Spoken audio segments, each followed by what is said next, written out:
Hi guys, I bought a motorcycle. And in this video, I'm going to introduce it to you guys, and I'm going to ride it on a 100-mile long loop out here in the high desert of western Wyoming, and we're going to camp along the way. Should be a lot of fun.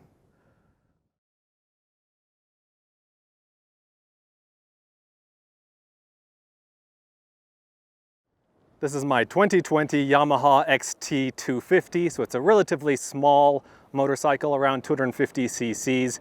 It's a dual sport motorcycle, which means it's basically a street legal dirt bike. It can be ridden on and off the pavement.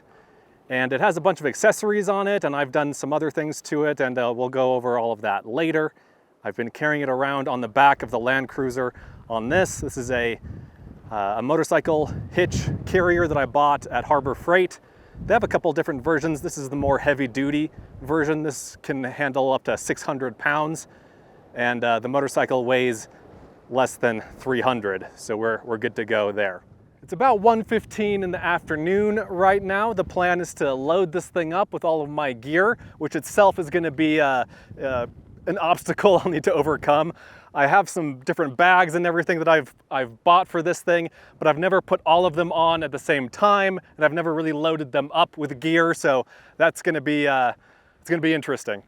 And then we're going to ride, I don't know, 2 or 3 hours today, and then a few more hours tomorrow with a nice campsite in between. This is most of the stuff that I'll be putting on the bike. The main components are these saddlebags, which will go kind of over the side on the back, and then this waterproof duffel bag right here, which will go on top of the rack. And then this backpack is full of camera gear. I don't really want to wear a backpack. That's not going to be super enjoyable while I'm riding, but I might have to. We'll see if I can fit that in somewhere else. And then I've got a water bladder here.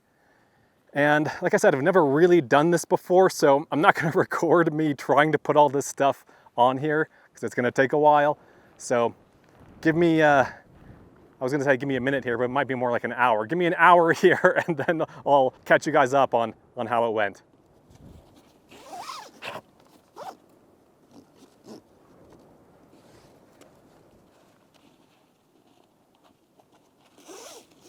Okay, after about an hour and a half of fiddling with straps, I think I have everything ironed out.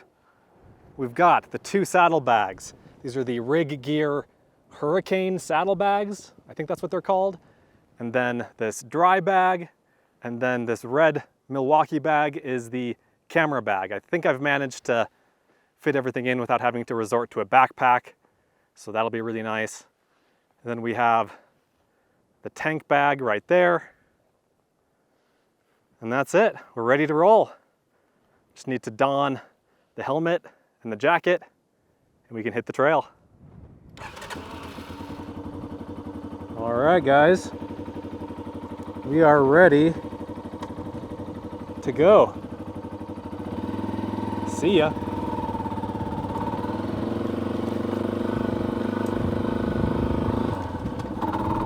So we have a couple miles of riding to do to get to the actual start of the route. And this is not just some route that I made up. This is an established route. It's called the Wyoming BDRX. Now, if you're unfamiliar with what a BDR is, it stands for Backcountry Discovery Route. And it's an organization that puts together these off-road trails that basically go across states. So there's like a Wyoming BDR, a Utah BDR, an Idaho BDR, etc. And they're like 1,000 miles long and take multiple days to do. But the organization has also come up with these shorter routes called BDRXs, and these are short routes that loop. And so we are doing the Wyoming, ooh, big dust cloud. We are doing the Wyoming BDRX, and I think it's supposed to be 150 miles, but that's starting in the nearby town, and so it adds like 40 or 50 miles of paved riding. I'm doing just the dirt part because I don't care about the highway portion. And so this dirt portion is about 100 miles long. Okay, this is the highway that we need to cross, and once we're on the other side, we will be at the start of the actual route. To the right is Interstate 80, to the left is the town of Baggs, Wyoming. It's about 20 miles away.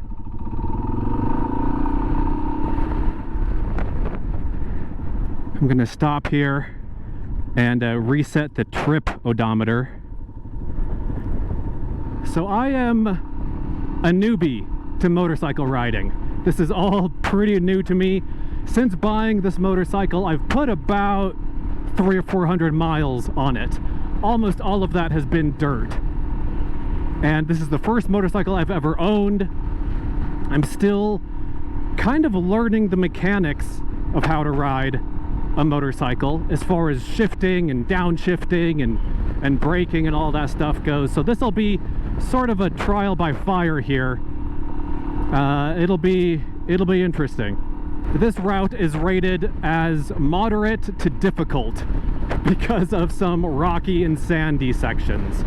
And so we'll see. I might need to turn back, and that's fine if I do, but we'll do our best. The thing that I have going for me is that this is a lightweight motorcycle. A lot of the guys that do these BDRs have, you know, these 500 or 600 pound huge 1300cc adventure bikes, and this little 250cc bike is just much easier to handle. And this is actually the 4th time I've tried to make this video. I've tried to do this route. The first time was about 2 years ago. Hold on, I need to, yeah, I think I need to turn here.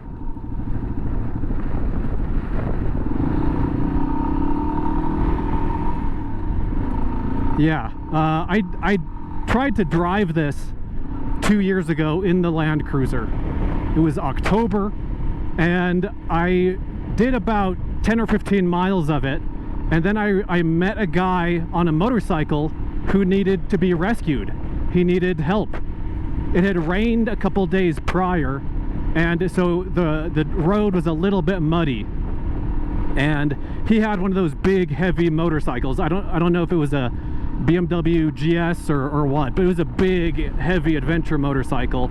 And the mud had like gunked up the front tire, and he fell, and as he was trying to right that big heavy motorcycle, as he was trying to keep it upright, he injured his shoulder. And so when I came across him up here, he was on the side of the road, his motorcycle was down, and he was just like standing there waving at me.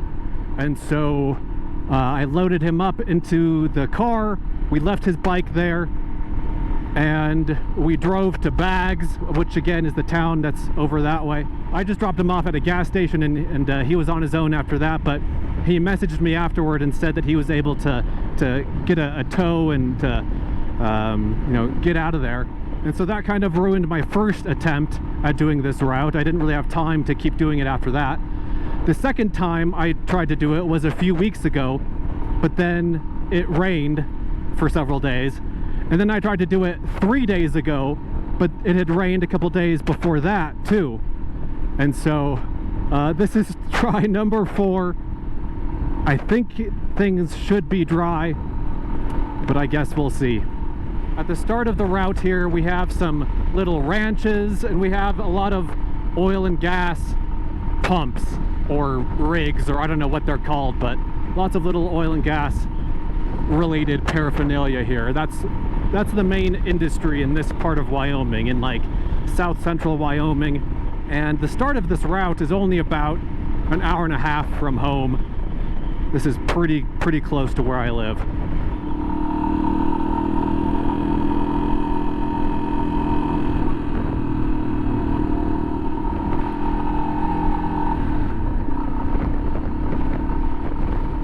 Check this out, we have a wild horse right here. I don't know how well you guys can see it, but this area is known for its wild horses.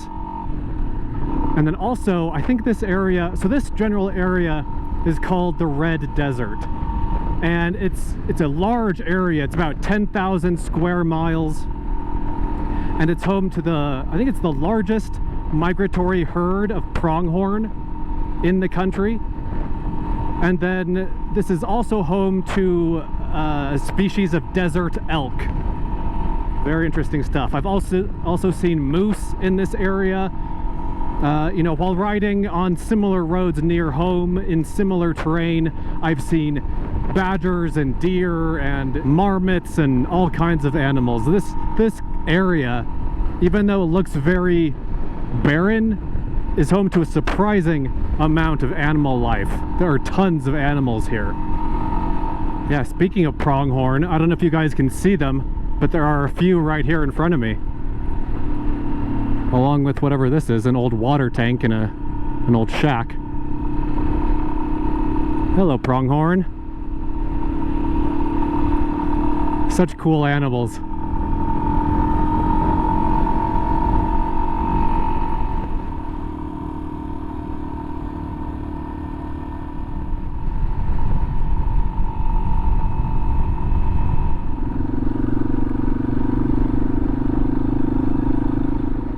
The road is definitely less developed now.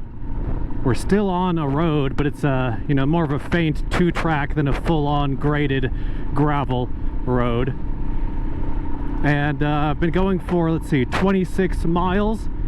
And I think it's just actually, whoa.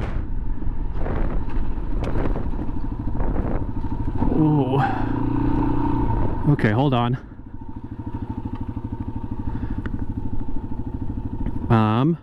Yeah, I remember doing this in the Land Cruiser. These kind of big shelves. Let me go up this right side here. Let's try not to stall. There we go. Not too bad. Yeah, so I thought that I had seen that guy at like 10 or 15 miles in, but it was actually a little bit past this. It was actually at around 30. And so we're gonna get to that point pretty soon here. I think I marked that spot on the map. And once we get there, I'm going to pull over and I need to refill my water bottle. Is this another steep area? We have a little bit of mud here. Not too bad.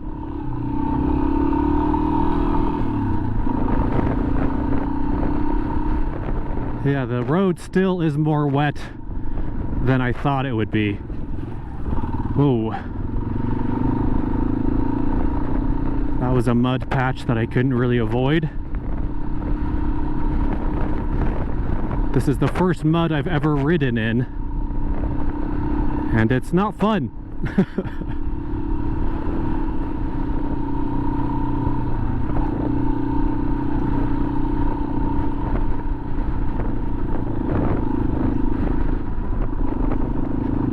And even when it's not wet, this is pretty sandy.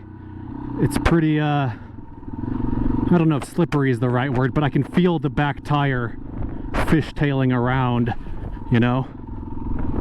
And I just went through a mud puddle and soaked my left leg. Great. Whoa, okay. Let's see here. Pretty rutted little dip down into the wash.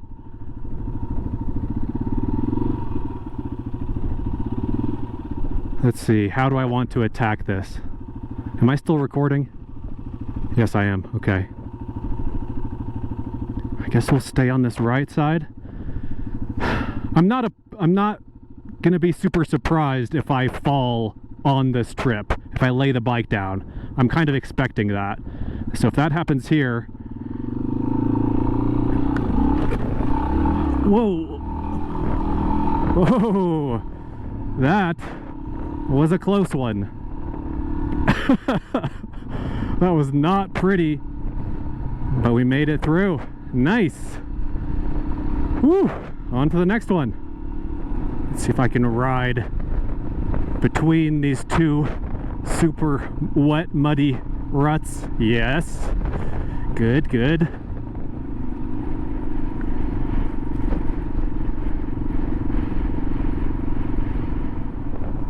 Ooh, we've got a steep little wash right here. Let's try it.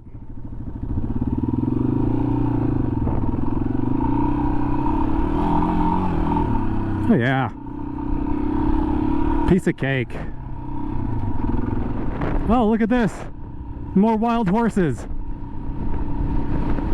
Just galloping majestically in front of me. Wow. That's so cool, guys.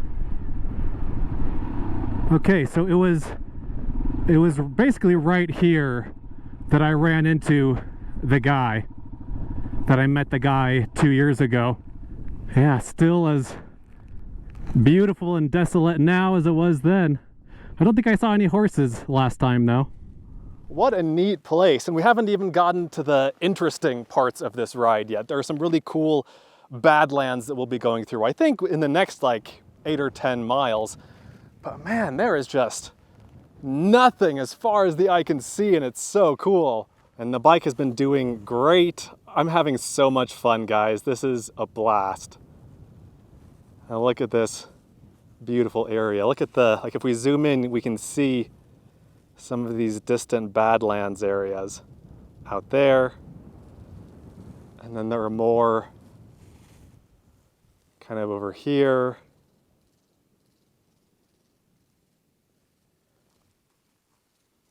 It is just so open and barren and empty. What an amazing place. But we do have some business we need to take care of here. Like I said, my little water bottle that I have in the tank bag here, it's just a little like half-liter water bottle, is empty. And so I need to get my big water bladder out of this duffel bag and refill it. And I think I've been riding for, what, an hour and a half to cover 30 miles. Yeah, my water bladder has been in there. Let me see, I think I can just like hook this to the handlebar. This is the MSR Dromedary 6-liter bag.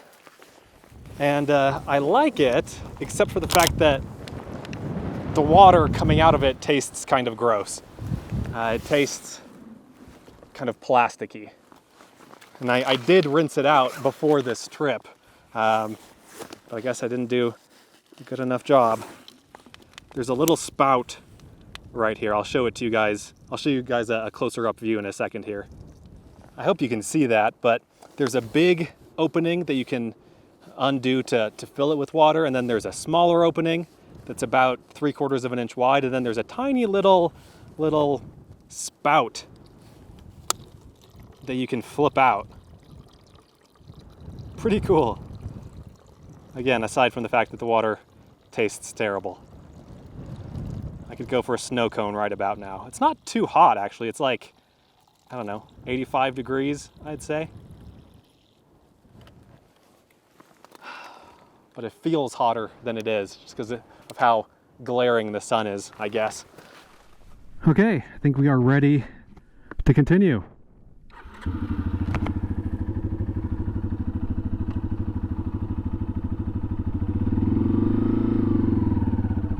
And away we go. This really is a fun way to travel. Yes, I could do this in the Land Cruiser, but you know, this is just so much more, again, fun and intimate as far as being closer to nature.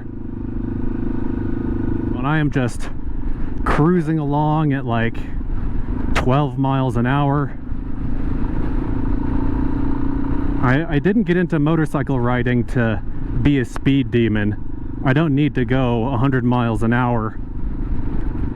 I just wanted to putter around in beautiful wild places.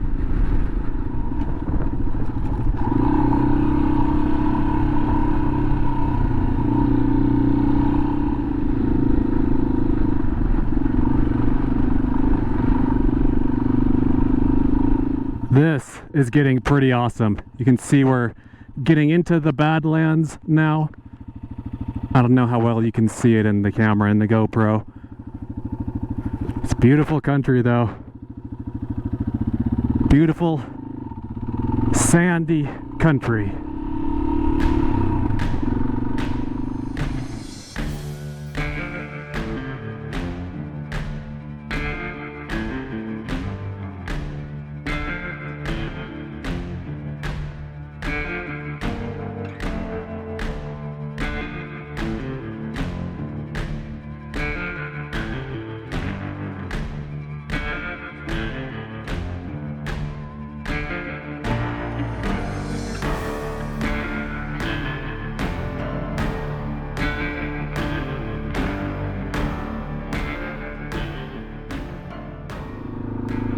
We're getting into some rocks now.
Ooh, this looks like it might be a campsite.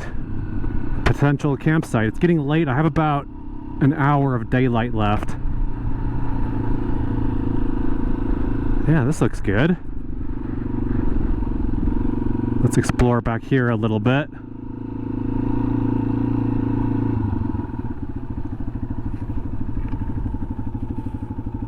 Yeah, I think this could work. All right, welcome to our home for the night.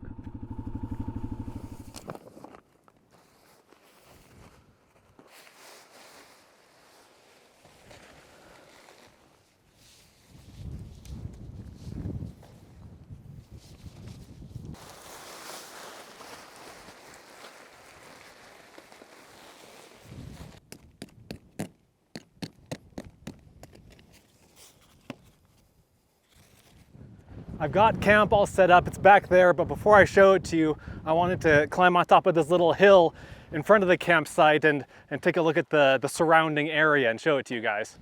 There's camp right there. You can see the tent and the motorcycle right in front of the little cliffs and boulders right there. And as we pan around, we have this beautiful desert scenery that reminds me of an ocean. Like, this looks like waves of the ocean.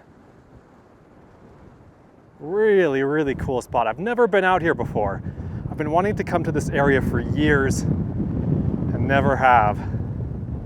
We've got some higher peaks, some higher mountains off in the distance that way.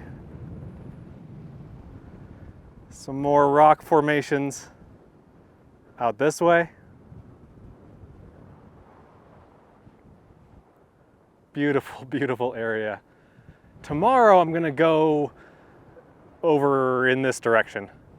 And so today we started way over here, about 40 miles over that way, rode through the desert to here, and then tomorrow we've got about 60 miles to do a big loop off in this direction. And amazingly, I made it here 40 miles in one piece. I did lay the bike down twice. Both were low speed, like 10 miles an hour or less, and it was sand. Actually, one was because of sand, and one was because I took the wrong line and basically rode straight into a rock, and it basically just like stopped me in my tracks. But I'm thrilled. You know, I'm happy that I'm not injured, and I just had a great time. It's so much fun to be riding the motorcycle. Could I have driven to this spot again? Yes, but it's just so much more fun. It's so much more of an adventure with the motorcycle, because you know, there's uncertainty with the motorcycle. I don't know if I can do this. I didn't know if I could do this. And so far, so good. And you guys might remember this tent is the one that I used on the scooter trip. I really like this tent. It was super cheap. It was like $120, $130 on Amazon. Little 2-person tent. And that's been working great. Got my boots out here. These are the Alpine Star's Corazol boots. And then here's the inside. Got my mattress. That's this yellow thing right here. Got a little pillow. Got a book. I've been reading this, and I'm enjoying it. It's basically a bunch of miniature essays about traveling. Sleeping bag, riding gear, lantern up there. Great spot to call home for the night. And then I have my chair over here, and on the chair is my dinner, which is pretty sad. Peanut butter and honey sandwich, some chocolate chip cookies, trail mix, nuts, stuff like that. And then here's the bike. In this bag, I had mostly camping gear, so the tent and sleeping bag and chair and everything were in there.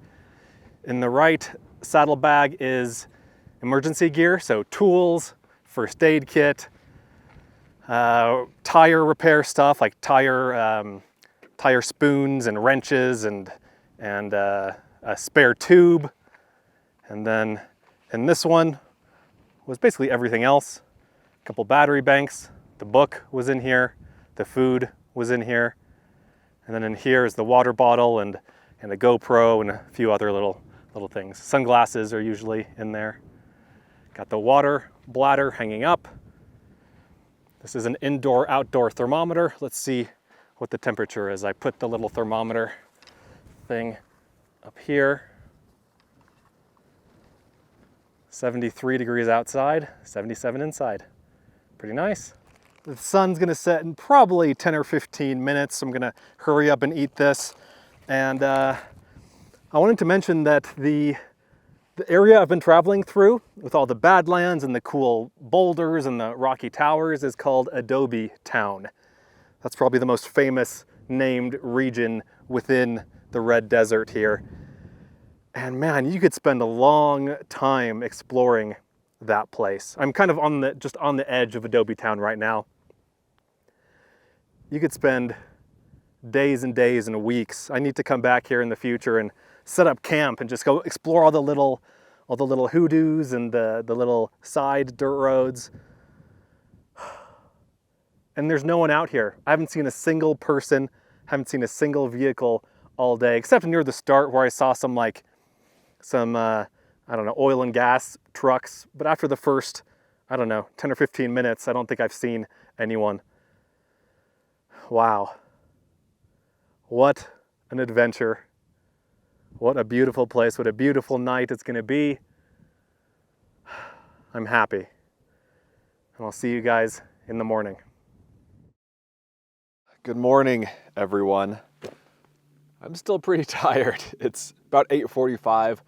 I've been up since 8. I slept well, but I'm just a little bit slow this morning in getting ready. But I wanted to talk about all the upgrades and accessories that are on the bike. First of all, the things that the previous owner did. So I'm the third owner of this bike. The previous owner put new tires on. These are the IRC TR8s. They're a fairly aggressive off-road tire.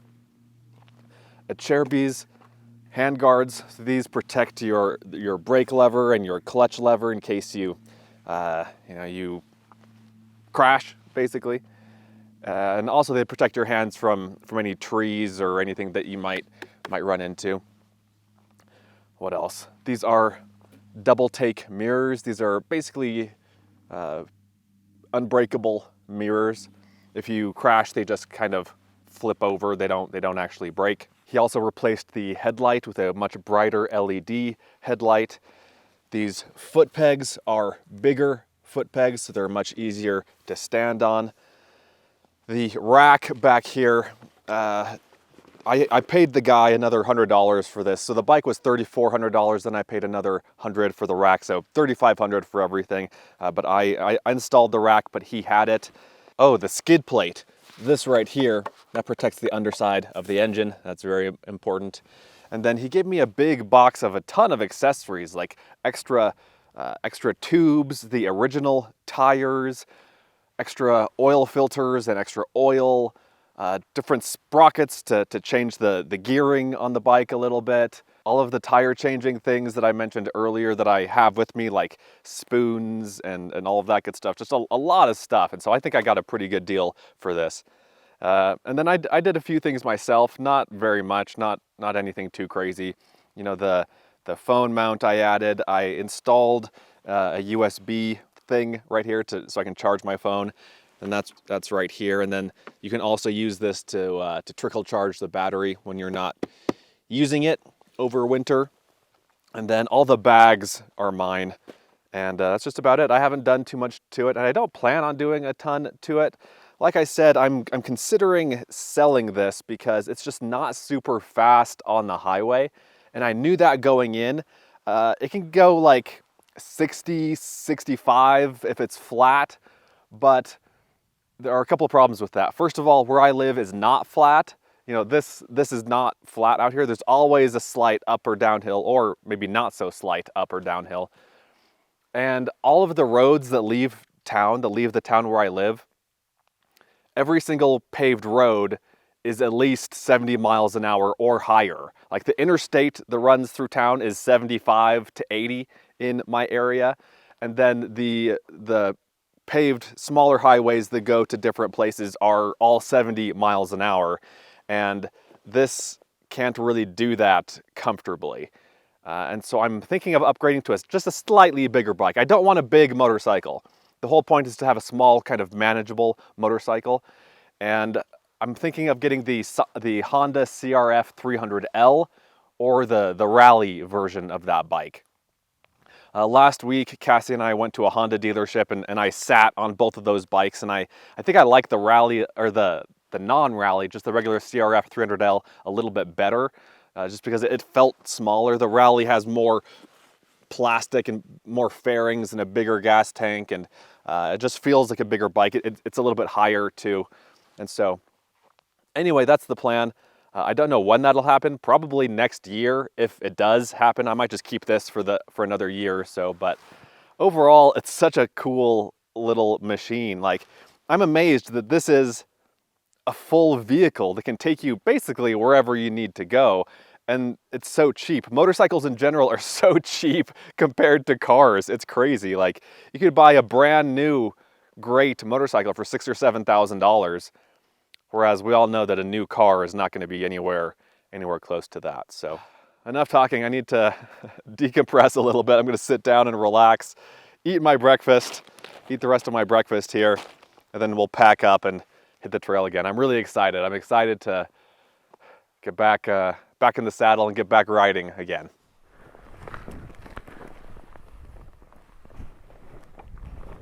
Okay.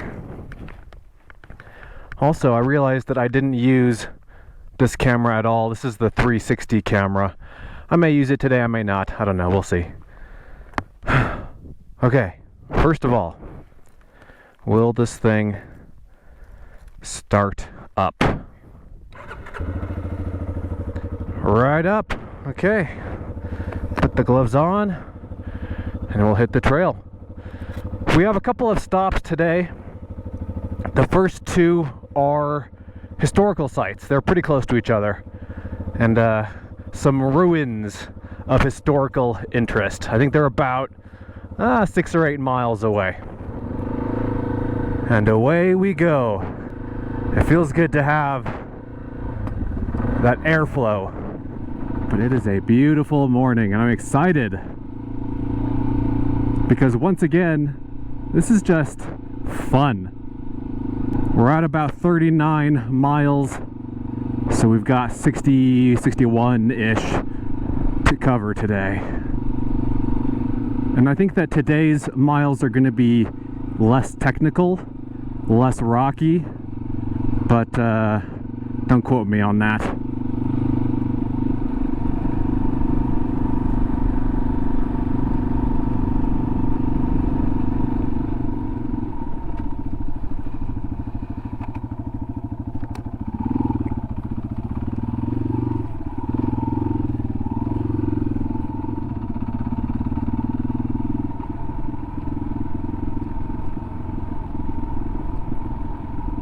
Pretty soon here, pretty quick, in like half a mile, we're gonna come across a road branching off to the right, and that's what we're gonna follow to get to the ruins. It's a little bit of a detour.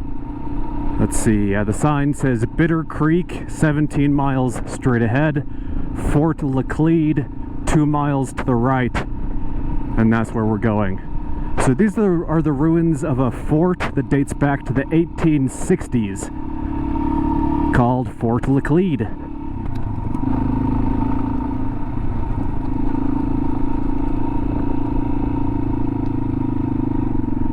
Okay. Welcome to Fort LaClede.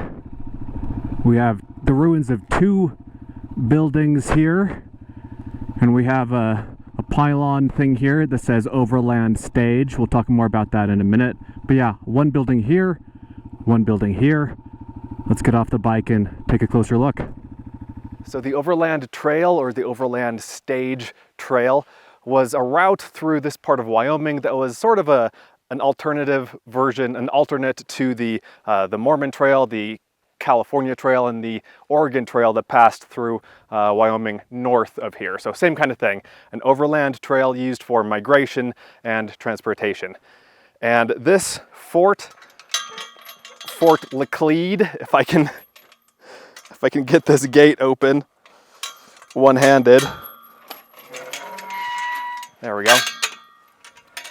This fort was established to protect travelers on the stage, on the Overland Trail. And so again, this would have been active in the early to mid 1860s. And there are holes in these walls, which were gun ports, basically, to stick your gun out and shoot at any roving Indian bands, maybe. And that actually happened here. In 1865, Company B of the Ohio Volunteer Cavalry that was stationed here skirmished with some Native Americans a couple miles from this spot.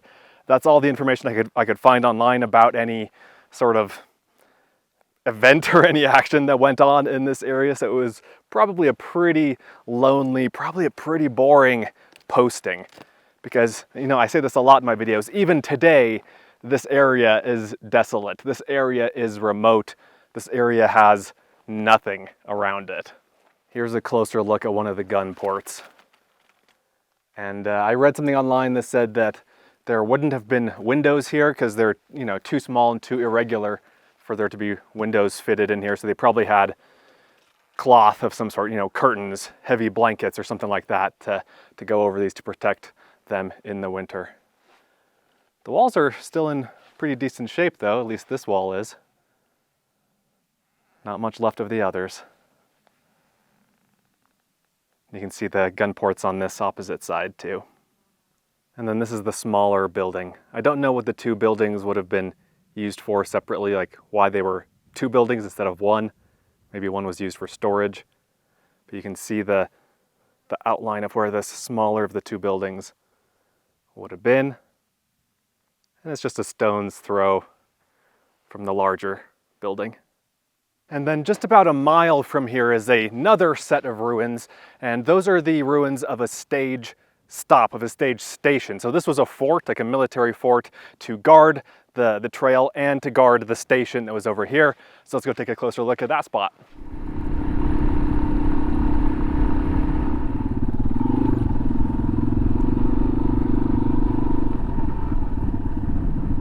Well, there's not much to it, but this is what's left of LaClede Station. And again, this was a stage stop. So when you think of the Old West and stage coaches, this is the kind of place where they would have stopped to get supplies and change horses, maybe spend the night. And this was built just 50 feet from the banks of a creek. This is Bitter Creek right here. You can see it a little bit. Not the nicest of creeks. I think it's probably pretty saline. I don't think it's like a super freshwater creek. But this is the creek that flows another 30 or 40 miles through the town that I live in called Rock Springs. Same creek, Bitter Creek. Also, in 1869, this stage stop, this station was held up at gunpoint. 4 men and a boy were wearing masks, and they robbed it and stole $42,000 in gold and money and cash. And in the confusion, you know, the men got away, but the boy was left behind. He was left here, and he wandered around until he met up with a Union Pacific construction camp, like a railroad camp, and he joined the men there to try to help track down the other perpetrators of the robbery, but they couldn't find them. Their trail got lost out here in the desert, which is, I think, pretty understandable, because again, this is a vast, vast place. There's nothing out here. And speaking of people robbing things out here, the famous Wild West outlaw Butch Cassidy, it's believed that he lived in Rock Springs for a while and possibly worked for a butcher, and that's how he got his name Butch Cassidy. Anyway, in 1900, he and his gang robbed a train out here, a Union Pacific train out here, and they hid out and they stashed their horses in Adobe Town, which again is the place we rode through yesterday with all the fantastical rock formations. And speaking of Adobe Town, it was first surveyed by the American government in 1869 by A.A. Humphreys. I think he was a general, and he was like in charge of the expedition. And a guy named, what was his name? Clarence King. He was the main geologist in charge of the survey. And those names might be familiar because both of their names are the names of some of the highest peaks in the western US. So Humphreys is the name of the highest peak in Arizona, Humphreys Peak. And then King, Clarence King, is the name of Kings Peak, which is the highest mountain in Utah. And I think there's also a mountain in the Sierras called Mount Clarence King or something like that. But yeah, lots of really interesting history in this area. And from here we have about, let's see, I think it's about 50 miles left in the ride, and let me show you what the plan is for that. So can you see this sort of rise right here, this ridge? This is called Delaney Rim, and it's a plateau. That's the edge of a plateau that just climbs and climbs in elevation, and the route that I'm following, the BDRX, follows that rim for a couple dozen miles. And the views off in the distance, you know, from up here are supposed to be really nice, so should be some good riding over there. And there's not much in the way of stops or things to like see from here on out. Like there are no more historical sites or anything like that from here to the end. And again, we have about 50 miles of riding to do, should take a few hours. But on Delaney Rim, I'm gonna stop at the high point so I can say that I've, you know, climbed the highest point on the mountain. That's kind of early on over here. And then further on, there's a kind of a promontory where the mountain juts out and you can ride your motorcycle out there. And I've seen some shots of people there and some drone footage, you know, circling them while they're on that point, and it all seems very dramatic. And so those are the two stops that we're gonna make. And in the meantime, we're just gonna enjoy the ride and enjoy the scenery.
What a cool spot. What a great position to be in.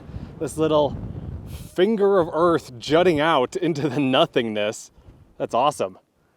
Great views of these red badlands down here. And sorry if there's any wind noise, it's very strong right now. Lots of nothing out there, and then more badlands over in this direction.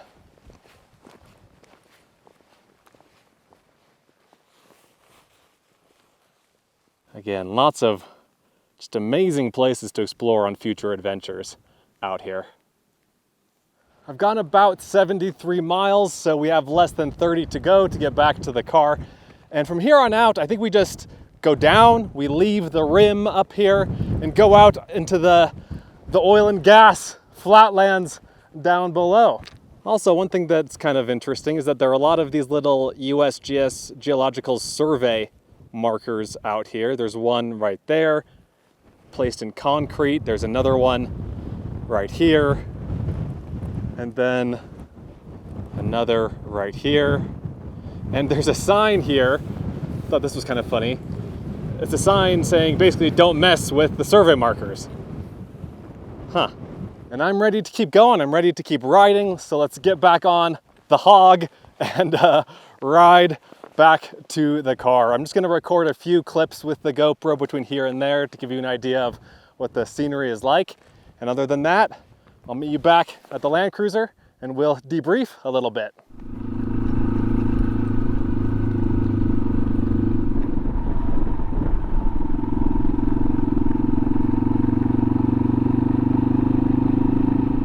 More wild horses, got a half a dozen of them right here.